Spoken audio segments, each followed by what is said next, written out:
سعد اور سعدیہ کے ساتھ آؤ سیکھیں حدیث، سیکھیں حدیث۔ السلام علیکم ورحمۃ اللہ وبرکاتہ۔ بابا جان۔ وعلیکم السلام ورحمۃ اللہ وبرکاتہ۔ سعد بیٹا، یہ کپڑے کہاں لے کر جا رہے ہیں؟ بابا جان، نماز جمعہ کی تیاری کرنے جا رہا ہوں۔ سعد بیٹا، جمعۃ المبارک کے دن غسل کرنا سنت مبارکہ ہے۔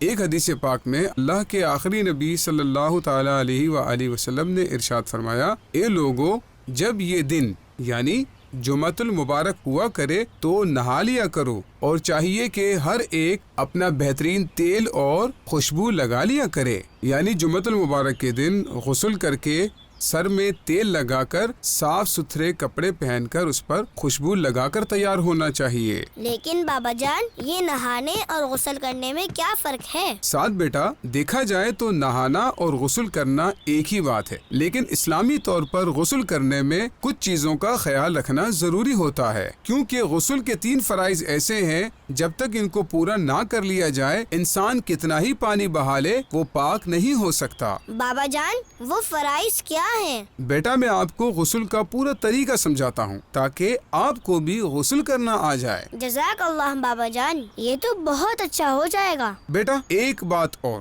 پاکی اور ناپاکی کے حوالے سے آپ کے ذہن میں کبھی بھی کوئی بات آیا کرے تو آپ مجھ سے لازمی پوچھا کریں تاکہ میں آپ کو صحیح گائیڈ کر سکوں، اور اس طرح کی کوئی بھی بات اپنے دوستوں کے ساتھ آپس میں شیئر نہیں کرنی چاہیے، اور اگر اس بارے میں آپ کا کوئی دوست بھی آپ سے کوئی سوال کرے تو اسے بھی یہی کہیں کہ وہ اپنے ابو سے جا کر پوچھیں۔ ٹھیک ہے بابا جان، میں ایسا ہی کروں گا۔ شاباش بیٹا۔ تو غسل کے لیے سب سے پہلی چیز ہے نیت۔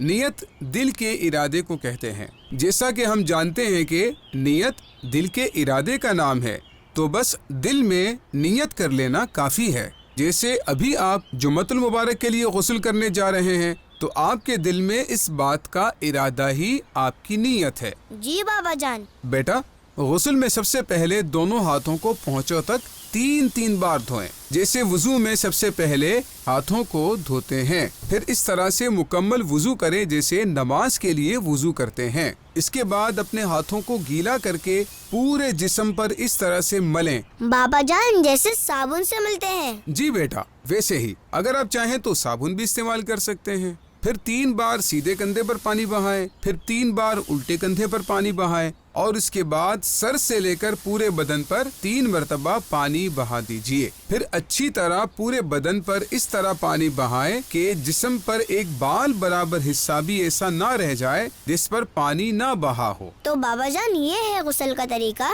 جی بیٹا، لیکن غسل کرتے وقت چند چیزوں کا خیال رکھنا بہت ضروری ہے۔ جیسے غسل کرتے وقت اس بات کا دھیان رکھنا آپ کا منہ یا پیٹھ قبلے کی جانب نہیں ہونی چاہیے۔ اسی طرح سے ایسی جگہ پر غسل نہ کریں جہاں پر کسی کی نظر پڑ سکتی ہو، بلکہ لوگوں سے چھپ کر نہانا چاہیے۔ غسل کرتے وقت کوئی دعا بھی نہیں پڑھنی چاہیے، نہ ہی کوئی بات چیت کرنی چاہیے، بلکہ خاموش رہنا چاہیے۔ چلیں اب آپ بھی جا کر جمعہ کی نماز کے لیے غسل کر لیجئے۔ آج آپ کی وجہ سے میں جمعہ کی نماز غسل کر کے پڑھوں گا، اور جمعہ کے دن غسل کرنے کا ثواب بھی حاصل کروں گا۔ جزاک اللہ خیرا بابا جان۔ آمین و ایاکم۔ سعد اور سعدیہ کے ساتھ آؤ سیکھیں حدیث، سیکھیں حدیث۔